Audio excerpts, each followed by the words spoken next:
Hello, मेरा नाम है कुलप्रीत सिंह और मैं हूं आपका फाइनेंशियल एडवाइजर। आज मैं आपसे एसआईपी के बारे में बात कर रहा हूं। एसआईपीज आप सब लोग चला रहे हैं, बट मैं आपको एक ऐसा एग्जांपल देने वाला हूं आज, जिससे आपको पता लगेगा कि एसआईपी जरूरी नहीं कि आपने पूरे 10-15 साल चलाई। अगर आपकी एसआईपी बीच में रुक भी गई है या आपने उसको पॉज भी कर दिया है तो भी वो आपको एसआईपी बेनिफिट देगी। जरूरी नहीं कि जब आपने एसआईपी पॉज की उसी टाइम अपना पैसा विड्रॉ कर लीजिए। पूरा वीडियो एंड तक देखिए, आपको पूरा एक्सप्लेन करता हूँ एसआईपी के बेनिफिट्स जिसमें आपने अपनी एसआईपी को पॉज किया। देखिए, मैं आपको स्टोरी सुना रहा हूँ आज। स्टोरी में हमारे एक कस्टमर थे, मिस्टर अमित। नाम चेंज है बट मिस्टर अमित। उन्होंने 2010 के नवंबर में हमारे साथ एक एसआईपी शुरू करी थी और उस एसआईपी में उन्होंने 2500 रुपीज पर मंथ इन्वेस्ट करना शुरू किया था। जब सबसे पहली एसआईपी शुरू की थी, उनकी इनिशियल एसआईपी जो सबसे पहली डेबिट हुई थी उनके अकाउंट से, तब उसकी एनएवी थी उस फंड की 534.638।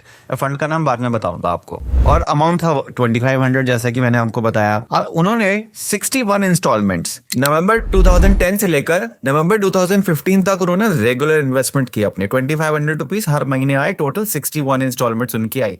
एक भी एसआईपी बाउंस नहीं हुई उनकी, सब रेगुलर आता रहा। अब 2015 में आके उन्होंने अपनी एसआईपी को स्टॉप कर दिया। परपेचुअल एसआईपी थी ये भी मैं आपको बता दूं। परपेचुअल एसआईपी को उन्होंने स्टॉप कर दिया। कोई बात नहीं। अब जब एसआईपी स्टॉप हुई तब उनकी एनएवी थी 793.433 और उन्होंने टोटल इन्वेस्टमेंट किया था 1,52,500 रुपीज। अब यहाँ से चीजें बदलती हैं। अब क्या हुआ, उन्होंने जब इन्वेस्टमेंट करनी बंद कर दी, मगर अच्छी बात ये हुई कि उन्होंने पैसे विड्रॉ नहीं किए। उनके पास total number of accumulated units से 299.236 ये नंबर ऑफ यूनिट्स उनके पास एक्यूमुलेट हो गए थे 61 मंथ्स में। उन्होंने इन यूनिट्स को संभाल के रखा, कुछ भी नहीं किया। एसआईपी स्टॉप जरूर करी मगर ब्रेक नहीं किया। अब इसका बेनिफिट उनको क्या फायदा हुआ मैं आपको बता देता हूँ। 2015 से लेकर 2020 के बीच में, जैसा कि आप जानते हैं, कई मेजर इवेंट्स हुए जिसमें मार्केट बहुत डाउन भी आई। जैसे कि मैं आपको एग्जांपल दे रहा हूँ, डिमोनेटाइजेशन आया था 2016 में, जिससे मार्केट में थोड़ा सा अप डाउन हुआ था। उसके बाद आईएनएफएस का क्राइसिस हुआ था 2018 में, जिसकी वजह से थोड़ा सा मार्केट में प्रॉब्लम आई थी। और एक बहुत मेजर इवेंट हुआ था कोविड-19 का मार्केट क्रैश मार्च 2020 में। आप देखिए 2020 के मार्च में मार्केट क्रैश हुआ था और उस टाइम पर भी ये पैसे विड्रॉ नहीं किए इन्होंने कब विड्रॉ किए? 15 दिसंबर 2020 को इन्होंने अपने पैसे विड्रॉ किए। देखिए, कोविड में कई लोगों ने अपने पैसे विड्रॉ किए थे और इमीडिएट कोविड स्टार्ट होते ही कर दिए थे, बट इन्होंने नहीं किया, इन्होंने वेट किया। अब वो जो करेक्शन वाला पार्ट था वो खत्म हुआ दिसंबर 2020 में, फिर इन्होंने पैसे विड्रॉ किए। इनके पास जब पैसे विड्रॉ करने का टाइम आया तो एनएवी हो गई 1375.878। मैं इसका आपको चार्ट के साथ एक्सप्लेन कर रहा हूं क्योंकि ये हमारी लाइव रिपोर्ट है। ये एक ओरिजिनल रिपोर्ट है, ऐसा कोई नहीं कि मैंने कैलकुलेट करके बनाया या मैं पिछला कोई हिस्ट्री उठा के बना के ले रहा हूँ।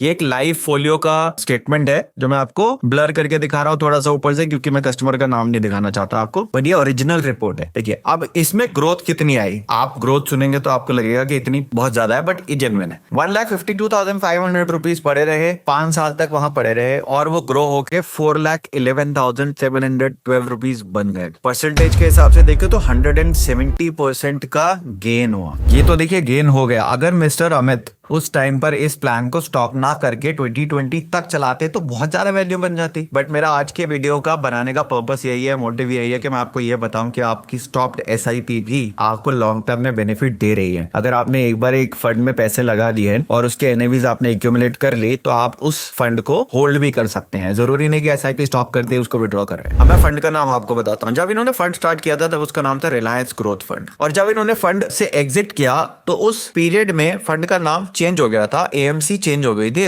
रिलायंस से निपॉन इंडिया बन गया था और फंड का नाम हो गया था निपॉन इंडिया ग्रोथ फंड। अब इसमें मैं आपको 7 इंपॉर्टेंट पॉइंट्स बता रहा हूं जो कि इस स्टोरी से आप ड्रॉ कर रहे हैं। वो है पावर ऑफ कंपाउंडिंग। आप जितना टाइम होल्ड करेंगे उतना ज्यादा आपका पैसा कंपाउंड करेगा, इंटरेस्ट पे इंटरेस्ट मिलेगा, जैसे एफडीज में मिलता है। रुपी कॉस्ट एवरेजिंग। आप फ्लक्चुएशंस में जब आप एंटर एग्जिट करते हैं तो उसमें रुपी कॉस्ट एवरेजिंग हो जाती है। आप एग्जिट नहीं भी कर रहे हैं, आप एंटर करते हैं, आप हर महीने अलग अलग प्राइस पे एंटर करते हैं। एसआईपी कंसेप्ट बहुत लोग जानते हैं। अगर आपको एसआईपी के कंसेप्ट के बारे में कुछ जानना है तो आप मुझको कमेंट में बताइए, मैं आपको एसआईपी के कंसेप्ट्स भी क्लियर करता हूँ। रुपी कॉस्ट एवरेजिंग, आपको एवरेज हो रहा है जो आपकी प्राइसिंग है, आप कंसिस्टेंट अमाउंट लगा रहे हैं। जैसे इस केस में 2,500 रुपए लग रहा था और हर महीने एनएवी अप डाउन हो रही थी तो उसका एक एवरेज हो गया था। डिसिप्लिन इन्वेस्टिंग है। अगर आप ये सोचते हैं कि चलो हर महीने हम खुद से डिसाइड करेंगे तो ये ईएमआई की तरह है, यहाँ आप अगर छोड़ेंगे तो आपका ही नुकसान हो रहा। अगर आपने परपेचुअल एसआईपी ले ली तो आपको हैसल फ्री आपका काम चलेगा। आपको ये नहीं सोचना पड़ेगा कि मुझे एसआईपी SIP को दोबारा से स्टार्ट करना है, अगर मैंने 5 साल की SIP ली थी या 7 साल की SIP ली थी, आप परपेचुअल SIP ले लीजिए, कभी भी क्लोज करा सकते हैं। उसके बाद ये आपके लिए कंटिन्यूस वेल्थ क्रिएशन का एक तरीका बन जाता है। जितना जल्दी आप स्टार्ट करते हो उतना ज्यादा आपके लिए बेनिफिट होता है, बट आप फिर भी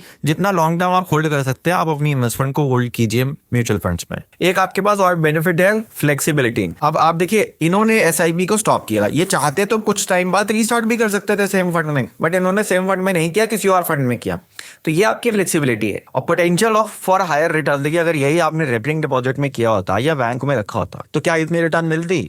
मिल ही नहीं सकती थी। पिछले 15 साल का ट्रैक तो यही है कि बैंक इतनी रिटर्न जनरेट नहीं कर सकता। अब ये एब्सोल्यूट रिटर्न 170% अगर आप गेन करना चाहते हैं और एनुअल ग्रोथ रेट ऑफ इनके रिटर्न के हिसाब से 13.65% XIR, तो आपको होल्ड करना ही चाहिए मार्केट के अंदर। आपने वीडियो पूरा देखा, अगर आपको कुछ भी डाउट है SIP से रिलेटेड तो आप मुझे कॉन्टैक्ट कर सकते हैं। वीडियो को लाइक, शेयर और सब्सक्राइब जरूर कीजिएगा। Thank you so much for watching.